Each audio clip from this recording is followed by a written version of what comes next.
welcome to another episode of The Global Game Pod, where we focus on one thing and one thing only, and that's football. What a goal from Ronaldo! It is absolutely magnificent! It is David Beckham! With Coach Rudy and friends, this is Global Game Pod.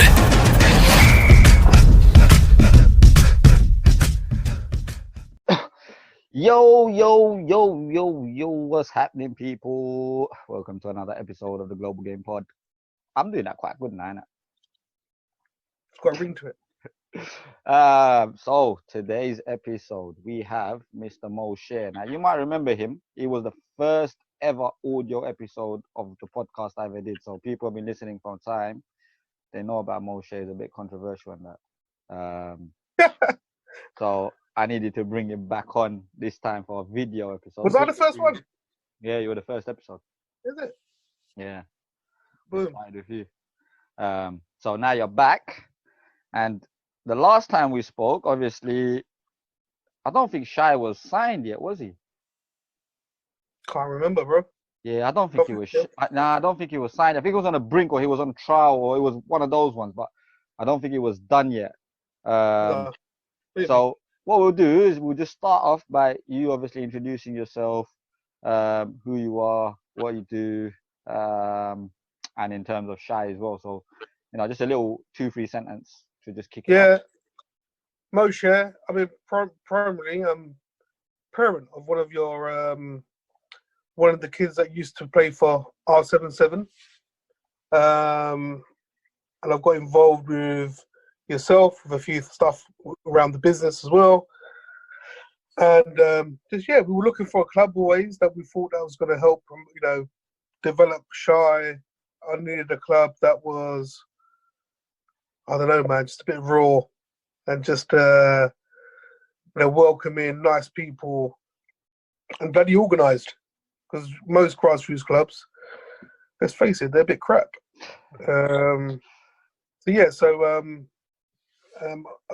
Shai joined you guys. I think I remember when you were doing Wednesday sessions, remember? Yeah. He joined me originally as a under 7. Under 7.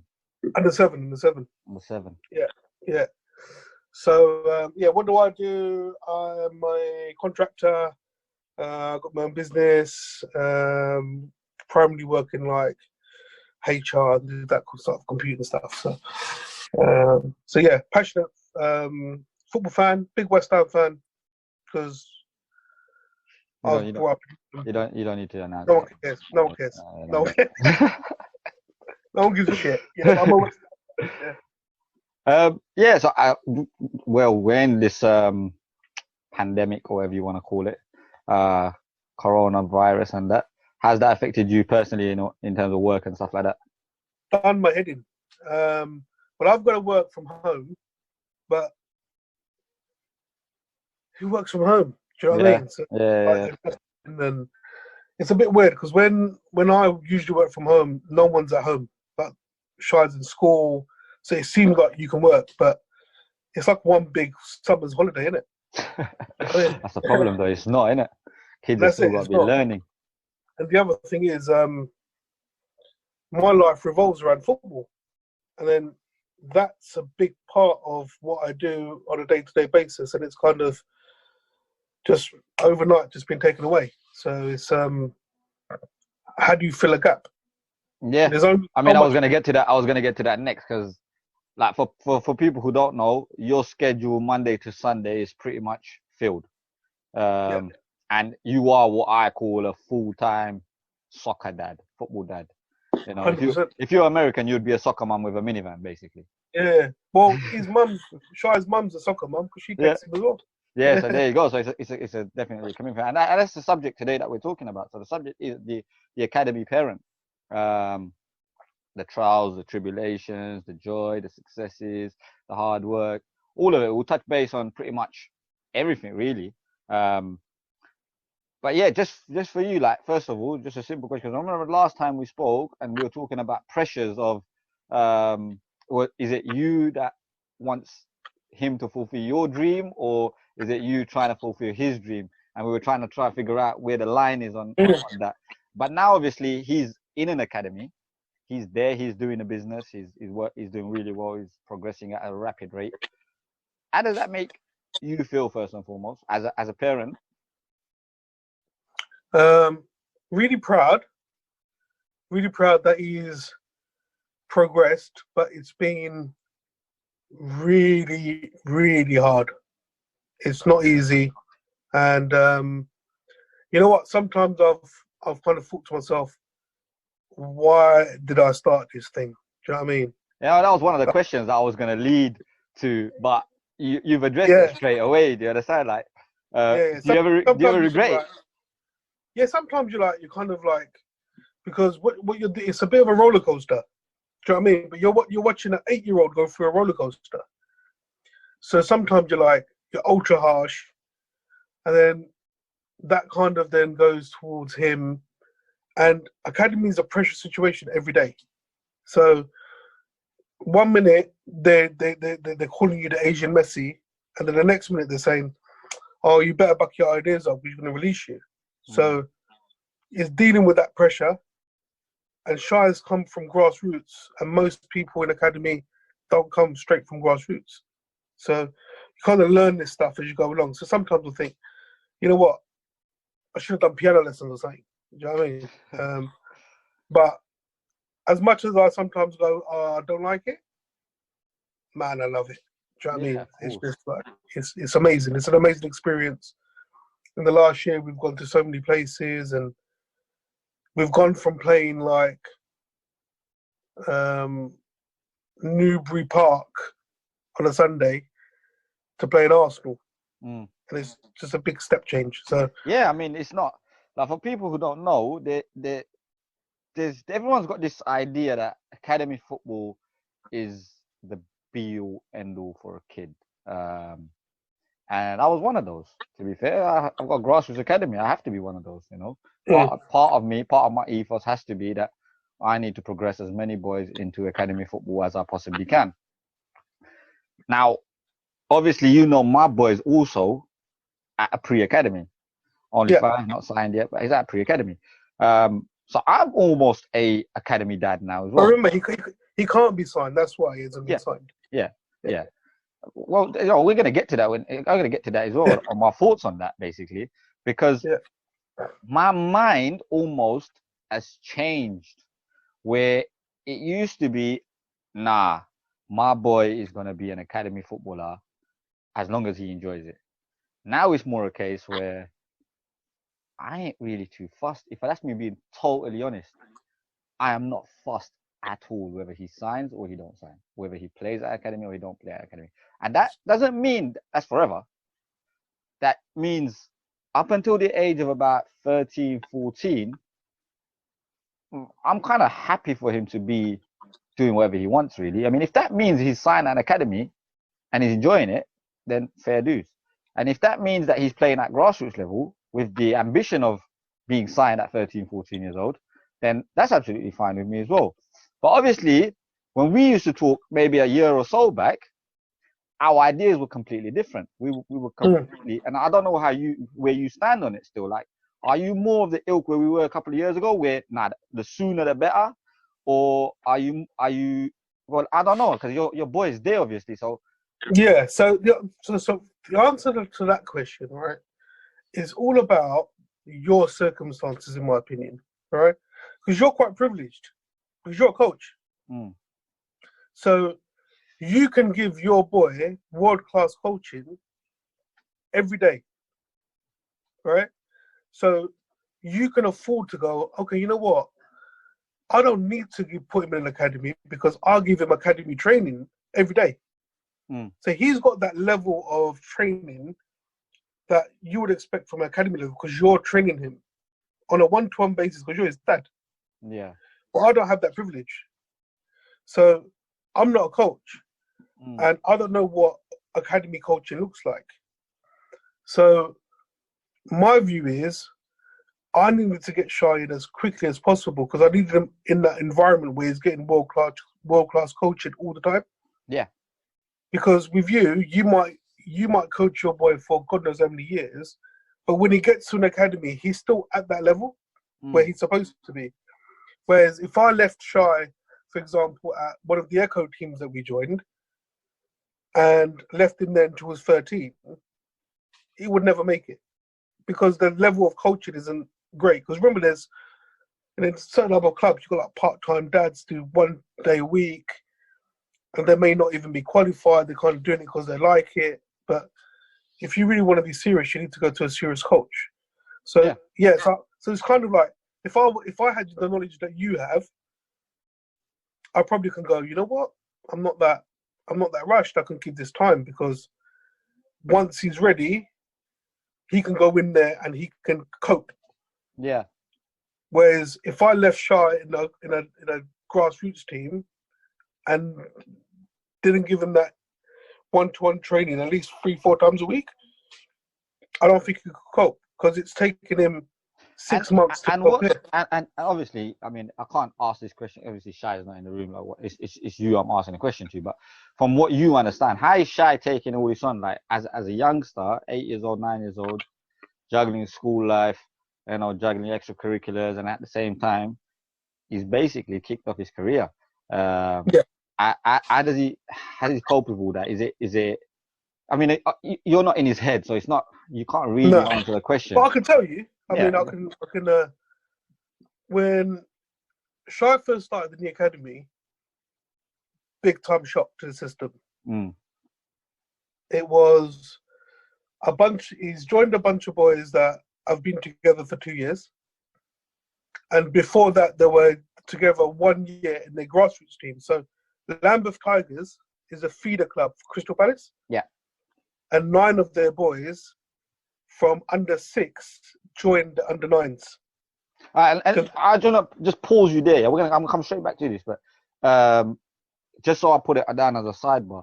So Lambeth Tigers are a feeder club for Crystal Palace. Is that because of the coach? Yeah. Okay, cool. All right. Yeah. So go on, carry on with what you're saying. So he's joined a team that know each other, like for 3-4 years. They've known each other since kids, they're under 6s, and he's the last one to join. But also, the gulf in technical football, the gulf in speed, strength, decision making. I mean, all the 4 corners, massive. So Shy went in there and thought he could play like he would play on a Sunday. And it just didn't work. He couldn't take on players. It's not the same, because everyone's the same ability as him or better. So massive culture shock. But with Shy, he's a resilient kid. He just gets to work. So it's time to put in the work, and you know what I mean. So he really went down, got his head down, and you have to want it. This is where that conversation we had before, where is it my dream or is it his? Well, if it was my dream, it wouldn't have worked out.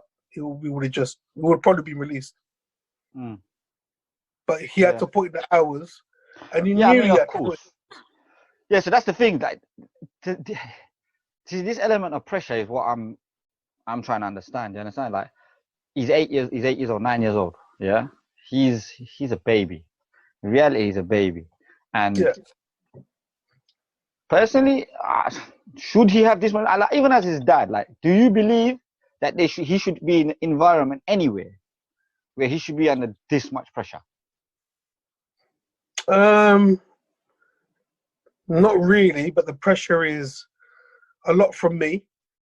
So I'll put him under lots of pressure because I think Charles is one of those boys where if I don't, he just doesn't perform.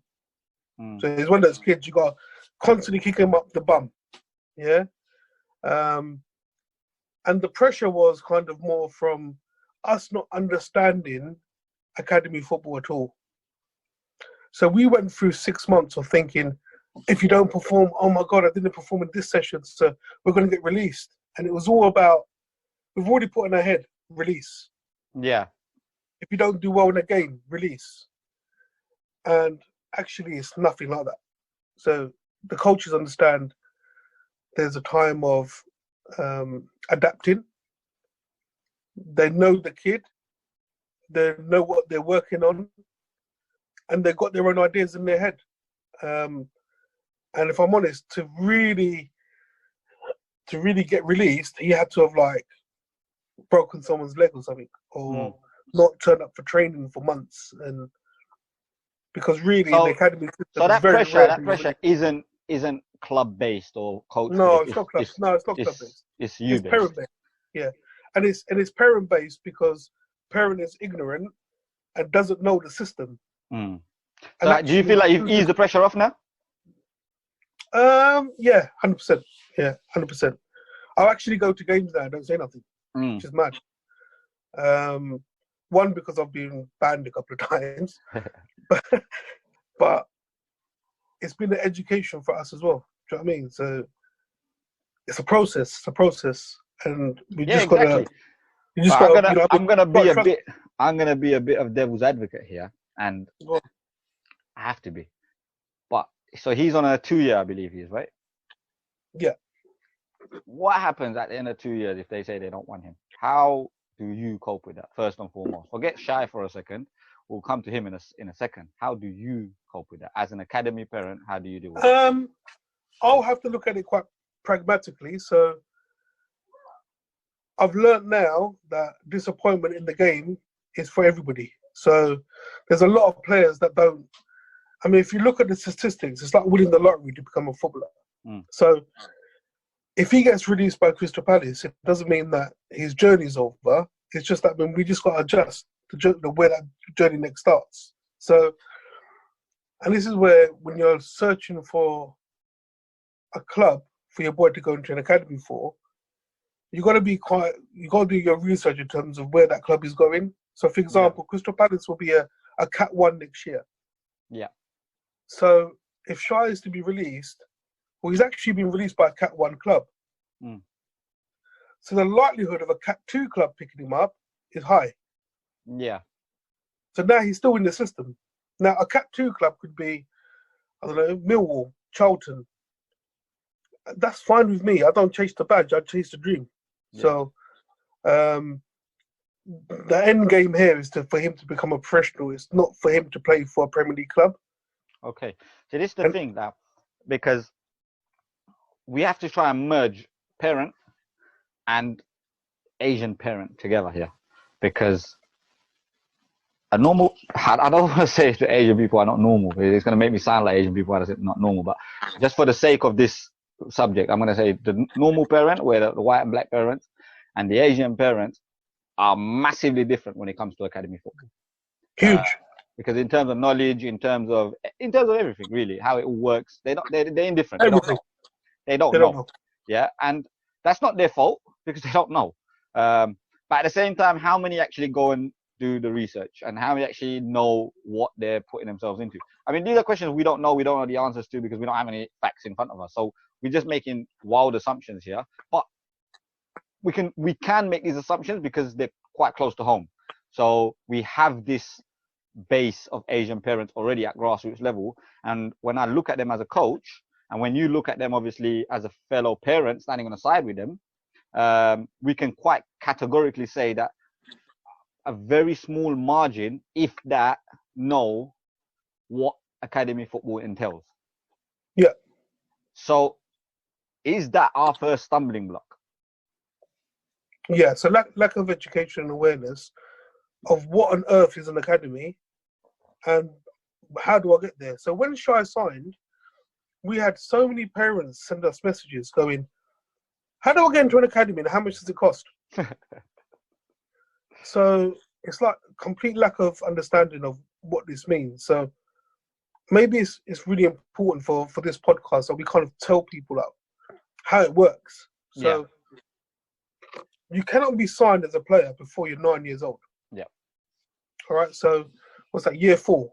All right. Okay. So, and your boy's year what? 1? 1. Ridiculous. So jealous. But anyway, so at the moment, Umar can't get signed. Nah. Because legally he can't. So what he can do is join what they call pre-academies. So what these pre-academies are, they're little hubs where clubs like Arsenal, Tottenham, West Ham, all these kind of local clubs in our borough what they will do, they will find and scout the best bunch of kids they can find at that age. And you can go to 4 pre-academies if you want. So you can join Arsenal, West Ham, Tottenham, and go on a Monday, Tuesday, Wednesday. The advantage is, by doing that, your boy is playing with the elite boys of his borough 3 times a week. Mm. And he's being coached by really good coaches. And he's getting used to walking in and seeing the Tottenham training facilities or seeing a big, massive Arsenal banner. And he's climatizing to all of that good stuff. Seeing people like Per Mertesacker, who's German international. Yeah. You get used to all that. Once you hit year 4, the club makes a decision and says, okay, now do we want to sign you for a year? Which basically means you have to be with that club and train with them 3 times a week, and you cannot join anyone else. Mm. And you get signed with the Premier League, and they send you out a card that then links you with that club. Okay. So let's say Umar is now 9 years old. He gets signed by Arsenal, and he plays a worldie against another team, let's say West Ham, and Chelsea now want him. Chelsea now will have to pay compensation to his then it just club. becomes a business, doesn't it? It becomes a business, all right? So it's like a career before a career. Mm. And academy football isn't just, you go once a week. This is the big difference between grassroots. It's 3 times a week. Yeah. So we do Monday, Wednesday, Saturday, and a game on a Sunday. Game on Sunday. And that means R77 really is only 1 training session behind, isn't it? Yeah. We do 2, right? Yeah, we do 2, yeah. Yeah. And so this is what I was going back to. If your philosophy is like the academy, you're good. Yeah.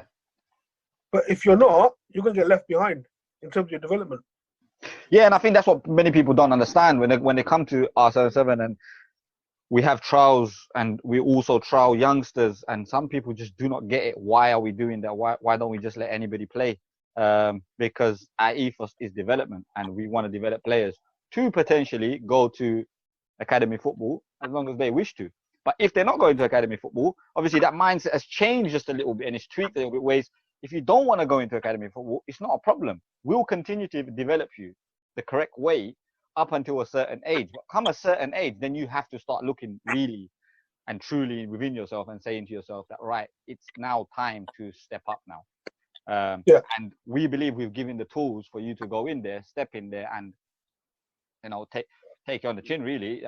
Obviously, you've got all these other external factors, like you've mentioned, boys have been together for years, all of that, and you're the newbie and stuff like that. But really and truly, how I feel about that is, it's like walking into any field of work, innit? When you start a new job, you're not exactly privy to everyone. You don't know what's going on. And at R77, we have this ethos where we are trying to build friendships and build socializing skills and stuff like that. So hopefully you can take those skills as well away from R77, go into an academy setup and become friends with people within days or minutes even. But this is a difference.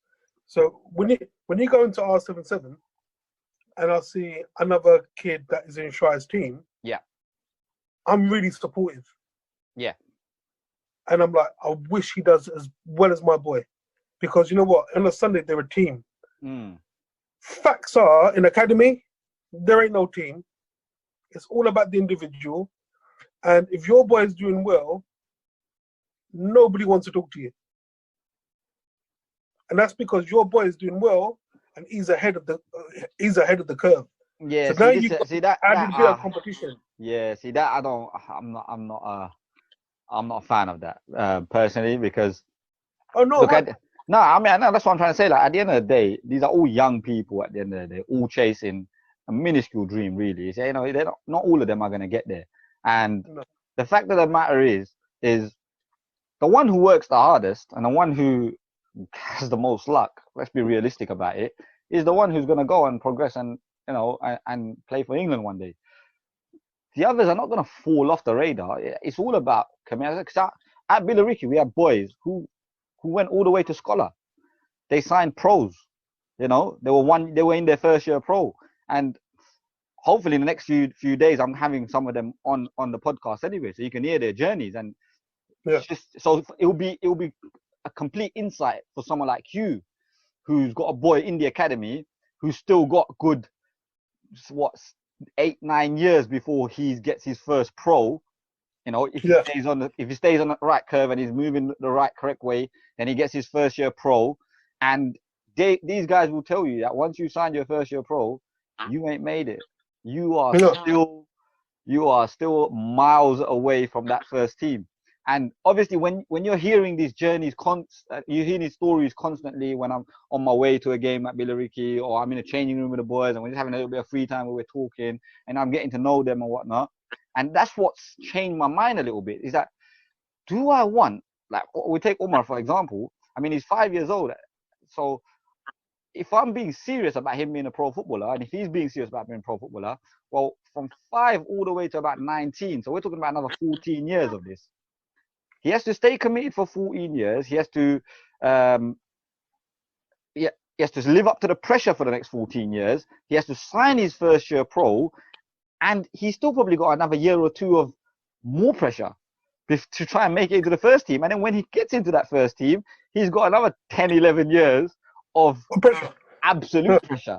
Do you understand? And I get it, that they will be kind of like, it will be normal to them. By the time they're 18, 19 years old, they've been in the system from 5 years old, there is no such thing as pressure. The other day, it's like, whatever, it's another day, let's just go and let's go to the sport.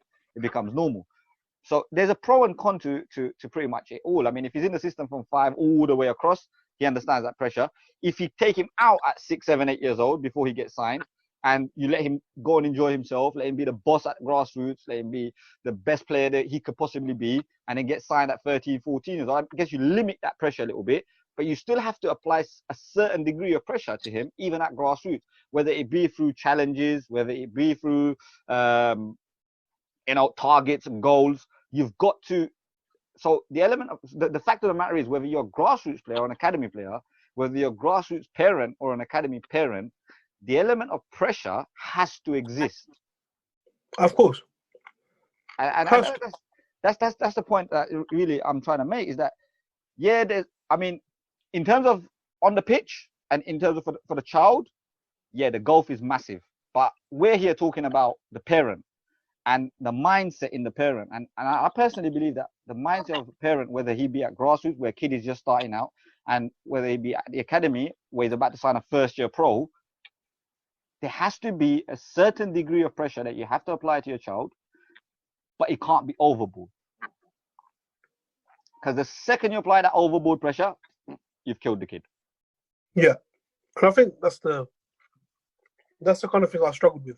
So I've gone from like overtraining, going to God knows how many coaches, and now I've got a formula where because with me, I've got no one who is an Asian parent that's in an academy. Yeah. So I can't say to them, what do you do? And the people that I've got at Palace, not everybody is as some people are really, really supportive, some people are not. That's just the way it is. It's just human beings.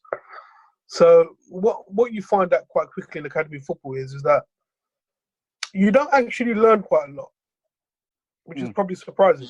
So you don't go on there on a Monday and then walk out and go, oh, you know what, I've really learned something tactically. You're actually showboating how good you are in these environments. And your work, the actual work you're doing, is when you're not there. Yeah. So Shy goes on Monday.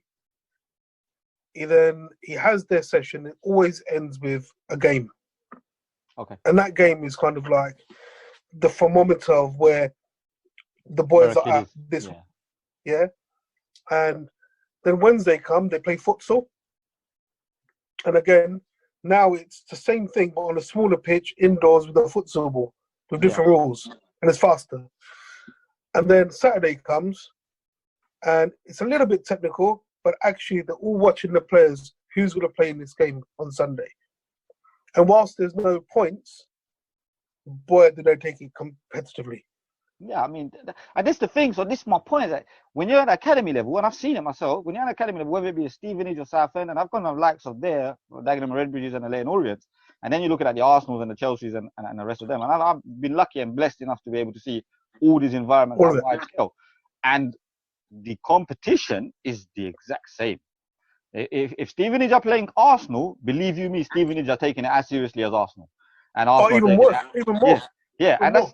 that's my point. So that doesn't translate into grassroots football. It doesn't. It seems like that academy football starts at academy football, and grassroots football ends at grassroots football. There is no barrier. There is no bridge that brings them together, because everything is and it's almost like the two are governed by two separate entities, when in reality they're governed by the same entity. So Yeah. it's really weird. It's a really weird. It's all down to the club. So the club could have an ethos of, actually, if you put us in to an academy environment, we'll be no different. Yeah. R77 do that. Lambeth Tigers do that. There's another club, Carib, that I know in South London. They do that. Well, actually, if you look at their boys, the academy boys, they're not that different. There's a period of adjustment, and out of the squad, probably 4 would get in comfortably, and the rest would, you don't know, 50-50. Yeah. But there's not many clubs that have that ethos. A lot of clubs only train once a week and then play on a Sunday, and that's it. Yeah. And they run, and they don't even have kits, and they don't. Yeah. It's not, it's not normal. Yeah. You guys, because R77 is used to being very professional, you're quite privileged, and this is why. Then the next question is, well, hold on. I'm an Asian parent. I went to R77 for a reason. We developed. But some Asian parents, they don't understand that actually a lot of the commitment is them. They're the ones that have got to take the boy 3 times a week and on Sunday. And sometimes the Sunday, unfortunately, ain't Newbury Park. You know what I mean? You're going to have to go all the way to like Southampton. And it's all the unofficial stuff in the academies, because that's the official thing 3 times a week. Unofficially, it's all the extra training. Yeah. The nutrition. None of the boys are going to futsal on a Tuesday. Guess what you got to do now? You got to go futsal on a Tuesday, innit? Yeah, I mean, it's a cutthroat environment. And that's what we're saying, innit? That it's the one who works harder and the one who's got the most luck. And that's why the percentage is so small. And in reality, it's like with any job, innit? I mean, unless there's a need for, like right now during the whole coronavirus and stuff, there's a massive need for doctors and nurses. They just ain't got enough staff to bring in, but the jobs are vacant. They're open. They would happily all call these. About 3 weeks ago, I bet you these positions were not there. No one cared. They weren't existing. And it's the same as football. There's no need. If there's no need for a footballer, they can't sign a footballer. What they're going to sign for? Not everybody can get this dream. It's a skilled sport. Some people are lucky. Some people get in on the talent. And you got to remember, the entire globe is doing it. So it's not just this little small part in East London that's doing it. It's everyone. And every single person chasing the same dream. So when you go and play in these tournaments across the world, when you go to Holland and you get a luxury of all those boys at the same age, you probably remember like 1 in all of them is going to become a Premier League player or play for their national team. 1 in all that. That statistic is mad. Do you understand? It's madness. It's mad. Yeah, and even when we went to I think for us, we've got to remember the bar has got to be higher. Yeah. Whites established the game. Black people to this day are suffering racism, but you look, let's face it, they're establishing the game. We have no Asian footballers in the Premier League. Yeah, that's right. That's right. And the fact remains is that's a problem. Now, I used to be, maybe that's a cultural thing. Maybe that's because, you know what, the game in the 80s was about, high drink culture. Maybe, as Muslims, we can't do it. So maybe it's a religious thing. There's plenty of Muslims in the game, but they're black Muslims. Yeah. So that's gone. What is it with South Asians that we can't break this mold? And actually, the more and more I think about it, it's less the clubs are happy to give opportunities. There's a boy playing for Brighton's under 13s called Leif Gulzard. Unbelievable central midfielder, and they really reckon he's got a bright future. And when I speak to his dad, I'm like, oh my God, it's like speaking to myself. Yeah. Do you know what I mean? Where whole life is revolving around this sport. Monday, Tuesday, Wednesday, Thursday, Friday's rest. Saturday, you're back into the mode. Sunday games starts again. And unfortunately, when you speak to some parents, they're like, oh, you know what? It's kind of like it's a bit of fun. And I'm like, if you want to go to academy, the word fun doesn't exist. Yeah, but I think that's the thing. There has to be an element of fun in it. Not for you. For you, there's no one saying it's going to be fun for you. You know, for the parent, it can never be fun because it's not fun driving hours on hours on hours. Yeah, and I'm talking about the parent. Yeah. What I'm saying is, as a parent, you're gonna have to accept. You might not like going there. You might not like their decisions. There might be games where your boy performs poorly, or you might go all the way to a place like, I don't know, Bournemouth.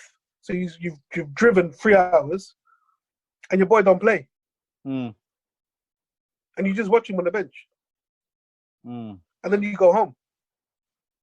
Yeah. And you're that frustrated, you want to, but you can't say something. Do you know what I mean? And it's all that stuff that you're gonna have to just accept as a parent that you're gonna have to do. Ain't fun for the kid. Absolutely, you gotta go wanting to love going there. Yeah, Try of love course. going to academy football now. And I think that's the most important thing.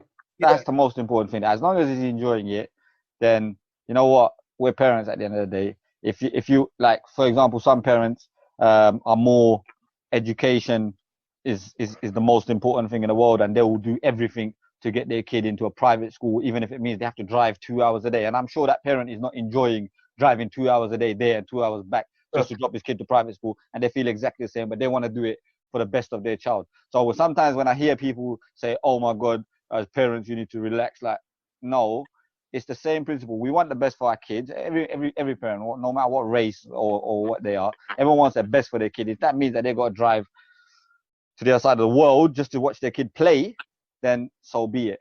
You're getting followed by a bumblebee or something? No, I'm looking for his, I'm actually in Shah's room, so I'm looking for his Worker of the Week certificate to show. I mean, it's just kind of just like opinion that when it's against the Asian mentality thing, because you guys are so interested in football, the education's going to slip. And it's like, well, no, why does it have to? No, it doesn't. It doesn't need to. It doesn't. We can find a balance. We can balance it, but that's not about the kid. That's about you. Exactly. It's like you balancing that. So yes. I can balance. So we're balancing at the moment. School, and Shah's doing fantastic at school, alhamdulillah. Mosque, so that's important for us because from Brisbane we're Muslims, so we've got to make sure he has that. And then full commitment to football. Yeah. Now, Shah, for that, after a while, becomes normal. It's like, I love going to school. I love it. I love going to mosque. I love going to football. But you know what? Do I love doing that every day? No, of course not. That's the question you got to ask yourself. Of course not. You know I mean? That's a sacrifice that you make. Yeah, it costs me money. I'm tired all the time. But you know what? At the end of the day, if I want to help him to get to where he wants to be now, and I've seen the boy go from probably the worst player at Palace, if I'm honest. Yeah. His first tournament that he played, man, I was like, it was in Loughborough, Leicester. And his first game was against Leicester. His second game was against Liverpool. Yeah. Then he played Wolves, I think Swansea, West Ham, Chelsea. And we were going home, and I just thought to myself, let's just go back to grassroots, man. He don't know what he's doing. Yeah. He's weak. He ain't got the temperament, crying on the pitch. And I'm like, oh my God, what's happening?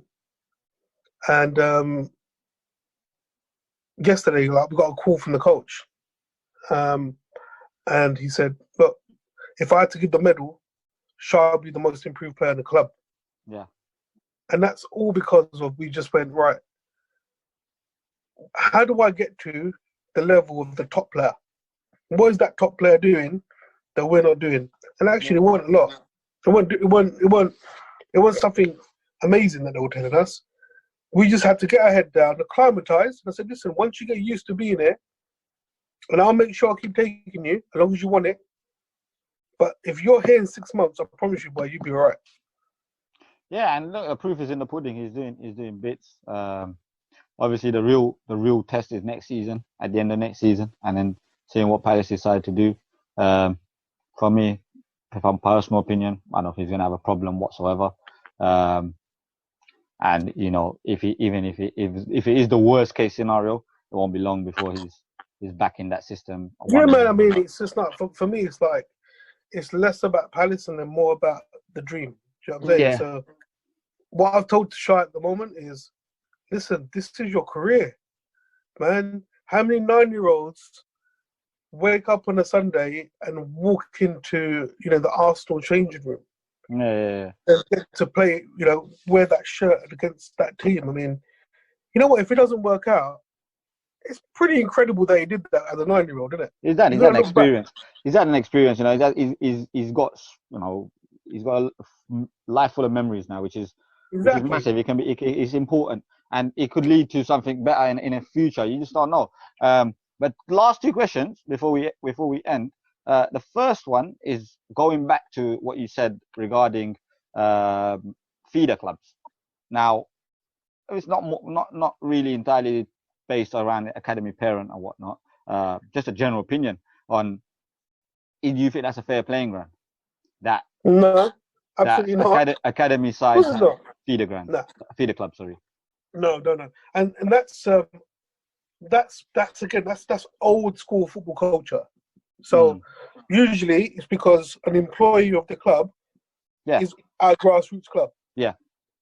And he then would say, right, my 8 boys are going to go into Crystal Palace because you know what, I can get them there because I'm the decision maker.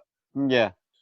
But actually what's happening now, the tide is turning for a lot of clubs because by doing that, most clubs now are saying, hold on a minute, that process is unfair.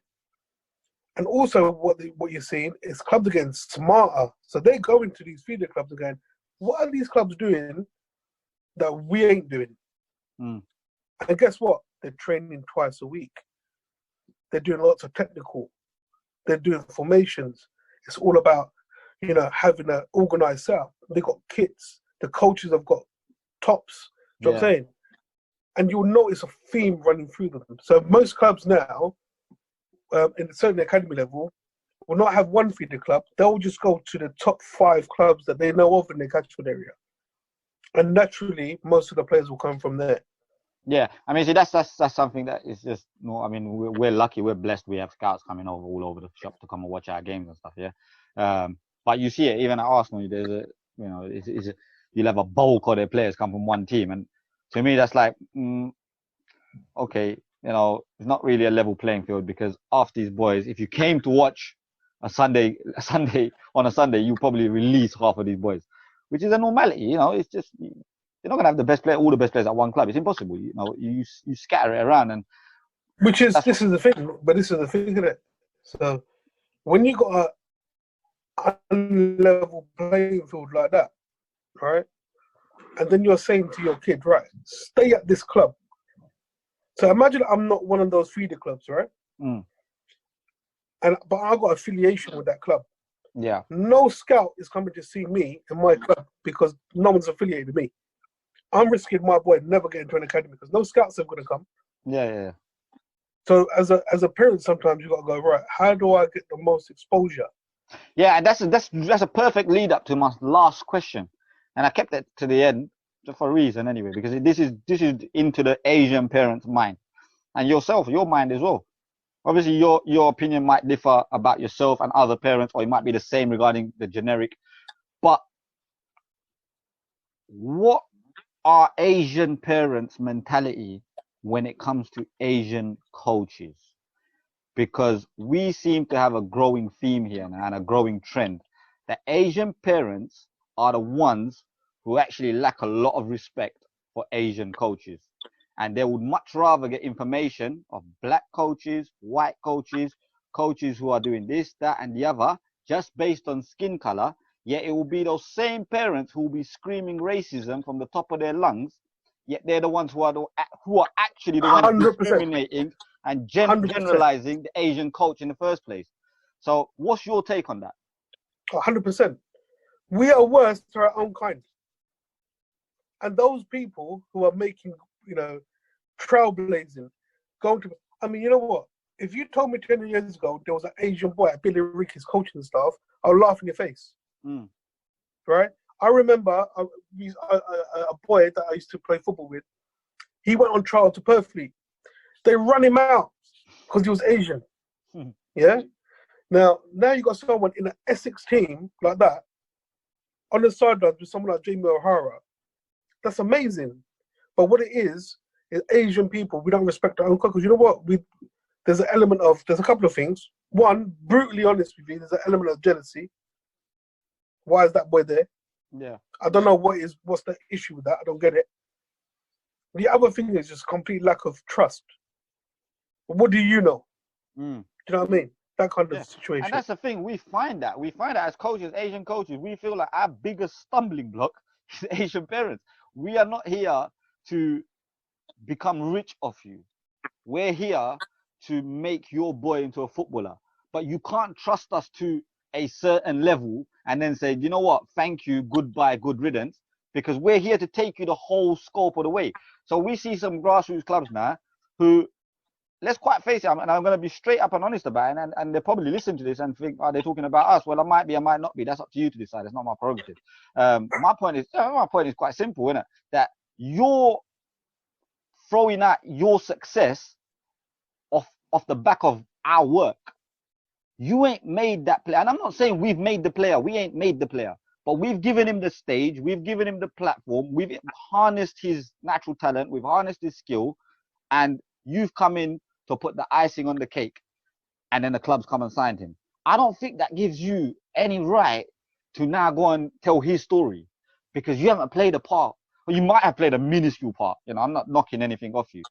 And I'm not knocking these people's coaching or nothing like that. They develop players. All the rest of it, they're the same as us. But I'm saying a lot of clubs now, and this is not down to the club or the coach. That's my point. None of this is aimed at the club or the coach. This is aimed at the Asian parent, because 10 times out of 10, it's the Asian parent that this is happening to within our own setup. So we do all the graft, we get you to the level, and then for the last bit, you don't trust us. And it's almost like turning us into like, you know what, maybe we need to branch out now, and maybe we need to say to the Asian community that, you know what, we've taken you as far as we can go, and we're not just going to expand ourselves and worry about ourselves. And as wrong as that sounds, well, it's a dog-eat-dog world, and an eye for an eye and a tooth for a tooth. That's how we feel.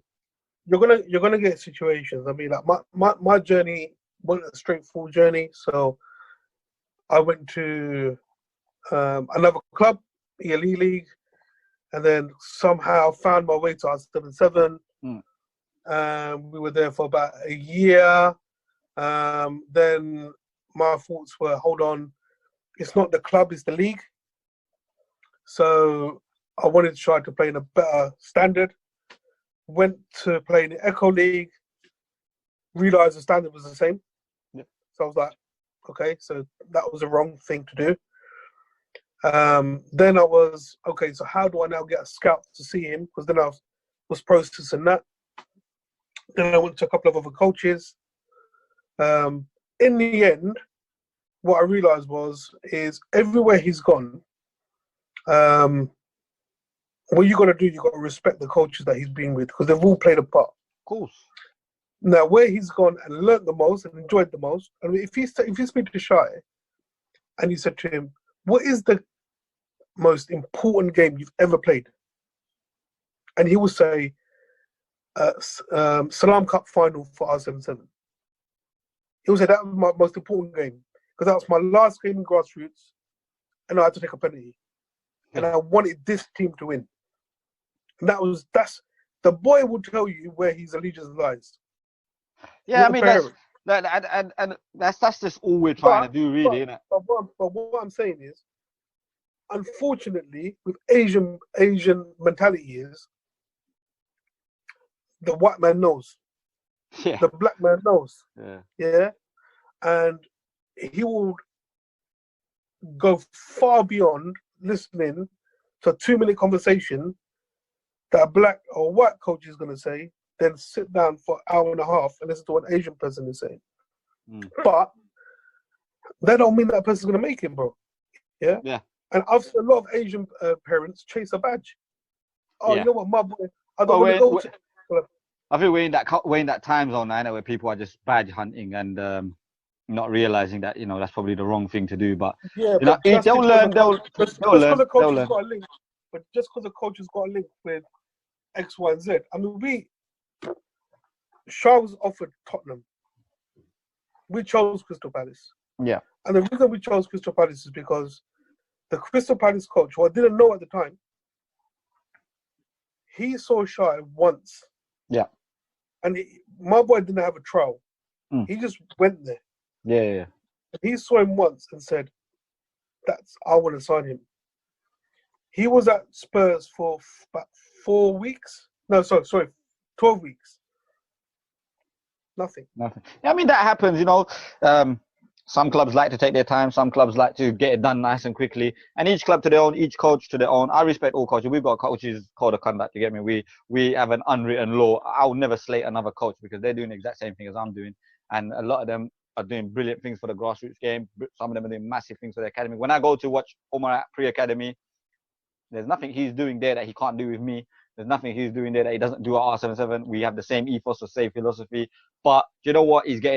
These coaches are giving him time. So I respect those coaches. I got one of these coaches coming on the podcast in the next couple of days as well. Keep an eye out for that as well. And we can understand the pre-academy and how that works. And because obviously your son skipped that. So for parents who are watching, who want to understand more on the 4, 5, 6-year-olds, maybe we can talk to him and see that. But I'll respect every single coach and I'll respect everyone's hustle. Doesn't matter what they're doing, as long as they're providing a platform for these kids to go out and perform, I mean, you've got my respect. Parents, it's completely different. So some parents I respect wholeheartedly because they're honest and they're truthful and they just say it how it is. Do you understand? Like with Shai, not one single coach can take credit for his entire development. You understand? No. It's a shared journey and we respect that. So when I see other clubs promoting Shai, that's like a proud feeling for me because that's Shai, that's our boy. You understand? And they'll probably feel the same when we're promoting him. Yeah, that's our boy.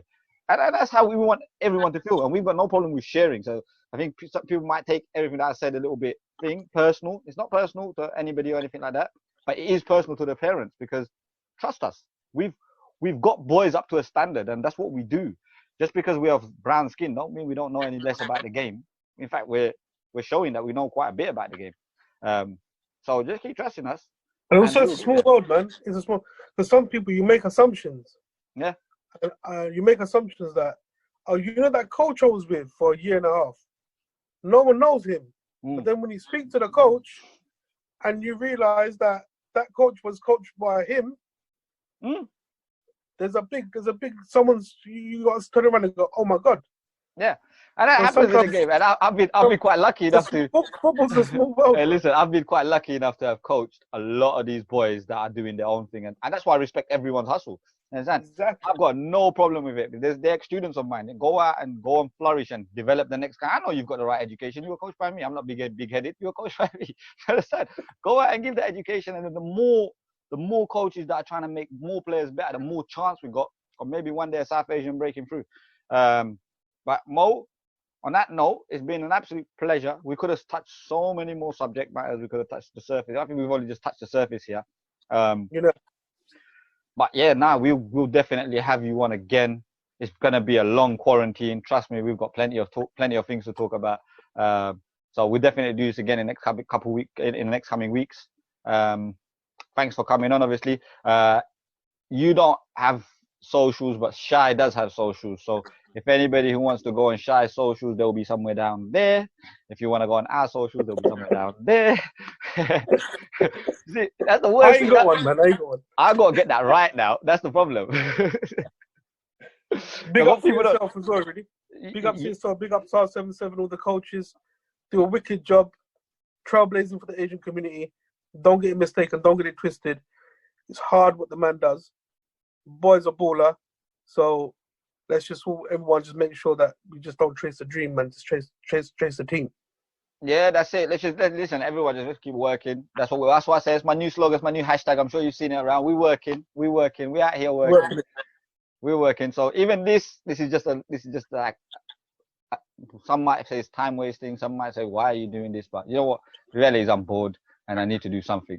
And I can't go out and coach. So this is the next best thing. Let's talk about coaching instead. I love it, brother. I love it. Love it. Well, it's been an absolute pleasure. You guys, thank you again for watching. Make sure you like, share, subscribe, do the rest of it. Follow Shy, follow myself, follow R77, and we'll see you in a couple of days' time for another episode. Till then, peace. Mo, absolute pleasure.